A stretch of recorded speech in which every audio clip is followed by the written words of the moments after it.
भारत माता के वंदे राजीव जी से गो माता की बोलो जय रामदास की।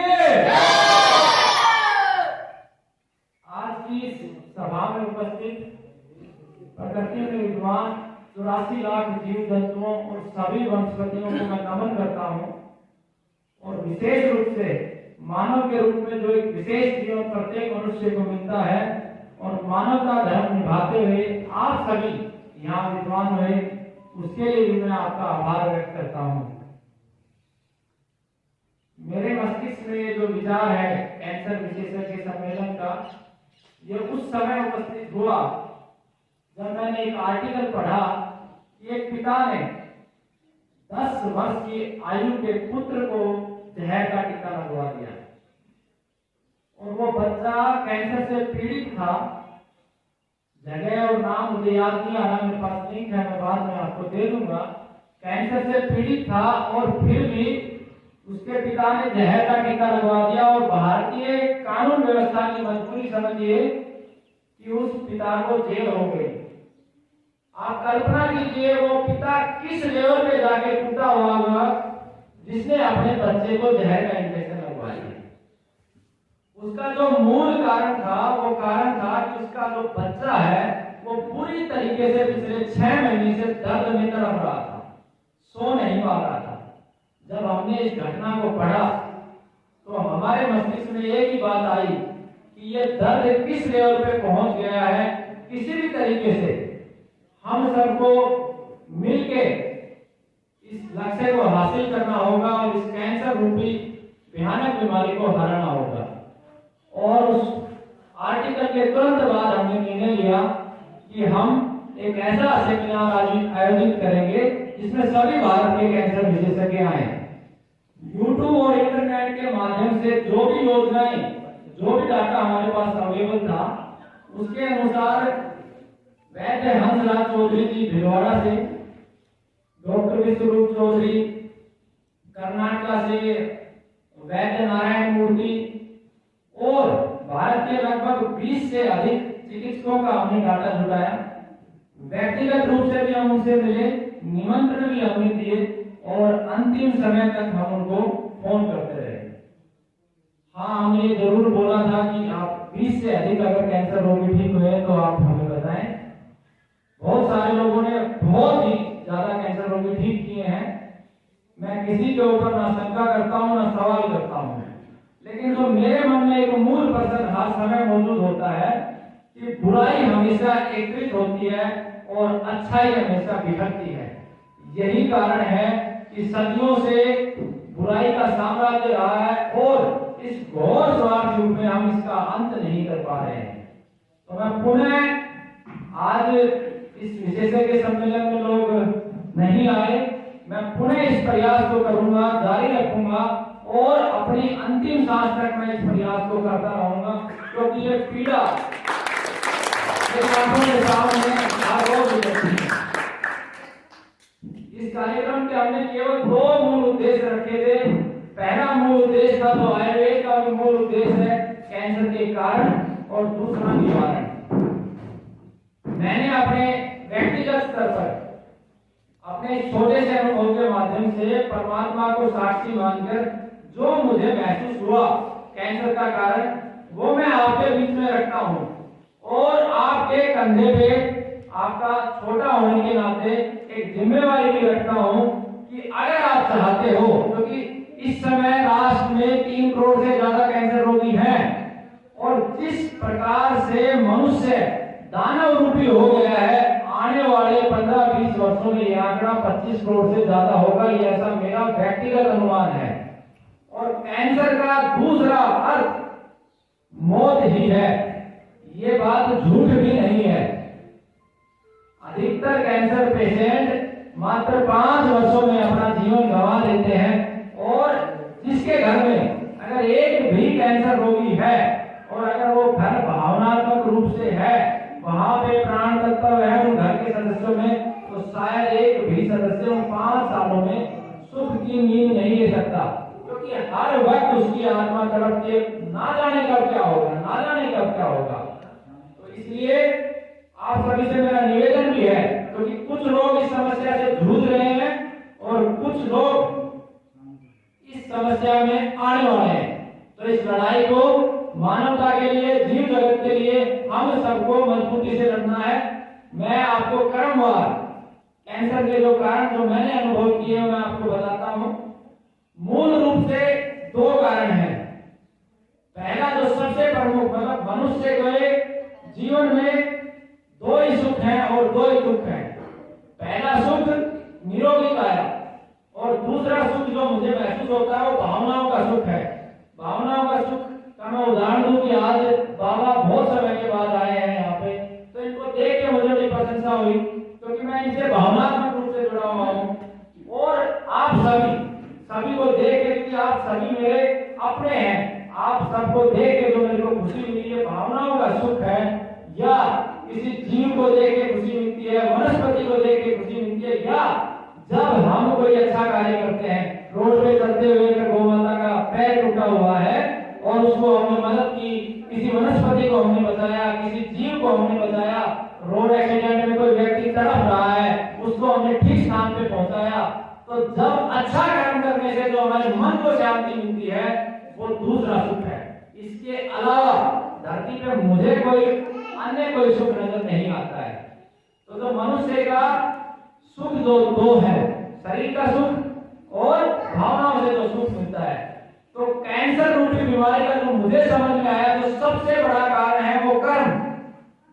हमारे कर्मों की वजह से हमारी आत्मा बहुत बार दुखी होती है, हम डिप्रेशन में भी जाते हैं, हम तनाव में भी जाते हैं, हम दुख भी झेलते हैं। तो सबसे बड़ा कारण हमने जो महसूस किया वो हमारे कर्म, वो हमारे भले ही वर्तमान समय के कर्म हो या पिछले जन्म के कर्म हो, जो हमारे कर्मों का डिपॉजिट है वो सबसे बड़ा हर एक बीमारी का कारण है। मैं आपको इसे प्रैक्टिकल रूप में भी आपको मैं कभी सिद्ध करके दिखाऊंगा, आज समय का अभाव है, लेकिन ये बात 100% सत्य है। मैं अपने ऊपर में उदाहरण लेके मैं कई बार एग्जामिन करता हूँ कि पिछला जो सप्ताह है, पिछले सप्ताह में शायद ही मैंने 2 या 3 बार भोजन किया होगा और 2-3 घंटे से ज्यादा मैं सोया भी नहीं होगा, लेकिन मेरे जो शरीर की ऊर्जा है, जो मेरी मन की ऊर्जा है, वो इतनी तीव्र है मैं दीवार को भी चीर सकता हूँ। मुझे दहशत नहीं है, मुझे डर नहीं है, मुझे ये लगता है कि मैं सब कुछ कर डालूंगा। तो ये जो ऊर्जा मिलती है ये केवल उस समय मिलती है कि आप पवित्र भाव से कोई काम करते हो, आप ईमानदारी से कोई काम करते हो, नेक नियत से कोई काम करते हो, तो जो ऊर्जा आपको मिलती है, वो जो सुख मिलता है, वो आपको शक्ति और सामर्थ्य देता है। मुझे मेरे बहुत सारे मित्रों ने, बहुत सारे शुभ चिंतकों ने बहुत सारे प्रश्न किए कि इस प्रकार का कार्यक्रम आप यहाँ पे आयोजित कर रहे हो, आपका जो YouTube चैनल है जिसपे 10,000 रोगी हैं, उसपे भी आप सूचना डाल रहे हो कि भारत में ये सारे कैंसर विशेषज्ञ हैं, तो आपसे रोगी खिसक जाएंगे। तो हम बार बार एक ही बात कहते हैं, अगर कोई सच्चा आयुर्वेद के माध्यम से, प्रकृति माँ के माध्यम से चिकित्सा करता है, तो उस वैद्य का एक ही धर्म होता है, उस वैद्य का एक ही सुख होता है कि जब उसका रोगी निरोगी होता है, जब उसका रोगी ठीक होता है, उस समय जो प्राप्त होता है वो दुनिया की दूसरी किसी वस्तु से प्राप्त नहीं हो सकता। दूसरी बात, आज समाज में जो समस्या है उसका जो और अन्य कारण है, उसमें प्रमुखता से हम देखें तो वातावरण में ऑक्सीजन की कमी, ये एक प्रमुख कारण है। इसका जो मूल में हम जाएंगे तो हम पश्चिमी संस्कृति की तरफ जो मुड़े हैं, हमने जन्म दिवस के रूप में देखो, हर एक रूप में हमने जो विदेशी संस्कृति को अपनाया है, उसकी वजह से घरों में जहाँ यज्ञ होने चाहिए थे, और यज्ञ धर्म का विषय है और धर्म शब्द नहीं है, धर्म एक भाव है, एक हमारा कर्म है। आज धर्म शब्दों से मापा जा रहा है, कोई कहता है हिंदू धर्म है, कोई कहता है सिख धर्म है, कोई कहता है ईसाई धर्म है, कोई कहता है यहूदी धर्म है। ये सारी की सारी बातें मुझे लगता है मिथ्या है, हो सकता है मैं गलत हूं। धर्म का एक ही अर्थ है, जो ये सृष्टि परमात्मा ने बनाई, इसके जो 5 मूल तत्व हैं जिसके माध्यम से सृष्टि का प्रत्येक जीव निर्मित हुआ है, जल, जमीन, वायु, आकाश, अग्नि और इन 5 तत्वों से जो 84 लाख जीव जंतु बने हैं, जो वनस्पतियां बनी हैं, इन सब को बचा के रखना, इनके हित में कार्य करना, मात्र यही धर्म है। और इस मार्ग पे मुझे दुख है, ना हिंदू है, ना सिख है, ना ईसाई है, ना यहूदी है। तो ऑक्सीजन की कमी पे मैं बात कर रहा था। तो ऑक्सीजन की कमी के लिए 3 प्रमुख चीजें हैं हमारे पास। पहला बरगद, पीपल और गौमाता। ये 2 वनस्पतियां और एक जीव 24 घंटे ऑक्सीजन देती हैं। और गौमाता तो क्या देती है, मुझे लगता है कि सृष्टि में कोई व्यक्ति ही नहीं जो वर्णन कर दे कि गौमाता क्या देती है। अगर मैं अपने जीवन का अनुभव वर्णन करना शुरू करूं तो शायद ये कार्यक्रम सिर्फ मेरे अनुभव पे ही चला जाएगा।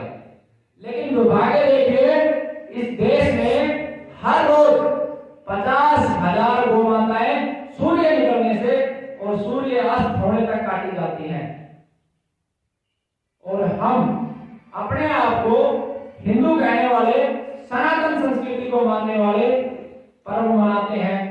कभी रक्षाबंधन मनाते हैं, कभी दीपावली मनाते हैं, कभी होली मनाते हैं। मेरी तो आत्मा ये कहती है, मैंने तो अपने मन में ठान रखा है कि मैं उस दिन तक ना दीपावली मनाऊंगा, ना मैं होली मनाऊंगा, जिस दिन तक इस देश में वो हत्या होती रहेगी। या तो आप बोलो, आप पाखंड करो। अगर आप पाखंड करते हो तो फिर अपने आप को सच्चा सनातन का सैनिक कहो मत। आप कल्पना कीजिए, गौमाता में और जन्म देने वाली मां में कोई अंतर नहीं है, 1% भी अंतर नहीं है। हमारे शास्त्रों में भी लिखा है और यह सिद्ध हो चुका है, और मैं आगे आपको सिद्ध करके भी दिखाऊंगा। अगर आप उसे मां मानते हैं तो आप कल्पना करो, मेरी मां की लाश घर में पड़ी हुई है और दीपावली का त्योहार है, या मेरे घर पे मेरी बहन आई हुई है, तो क्या मैं वो प्रक्रिया करूंगा जो हर रोज मैं कर रहा हूं? शायद नहीं करेंगे।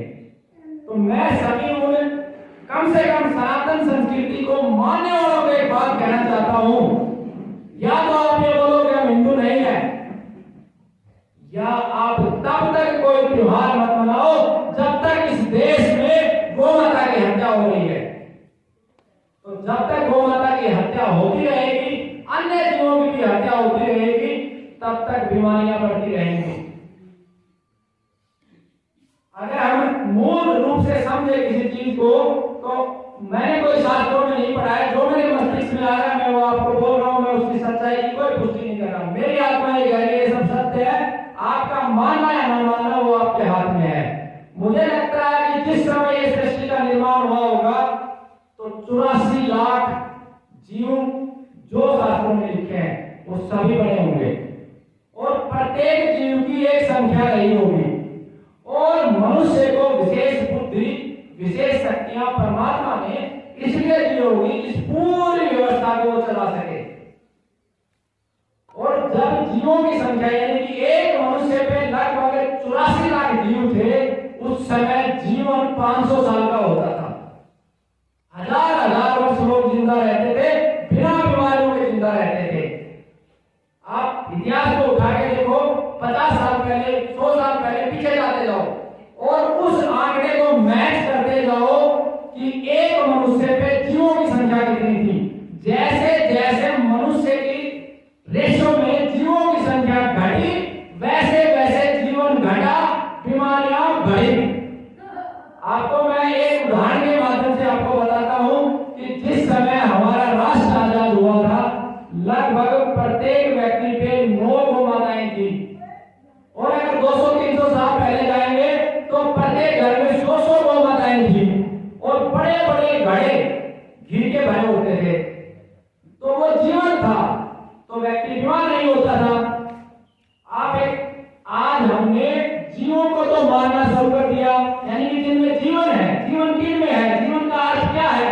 जीवन का अर्थ है कि सृष्टि में जितने जीव हैं, जो 84 लाख जीव हैं, उन जीवों के साथ और जितने वन यानी वनस्पतियों के साथ, वो फूल के रूप में है, वो फल के रूप में है, वो अन्न के रूप में है, वो दाल के रूप में है, इन दोनों के साथ आपस में मिलते हुए, एक दूसरे का सहयोग करते हुए, एक दूसरे के साथ प्रेम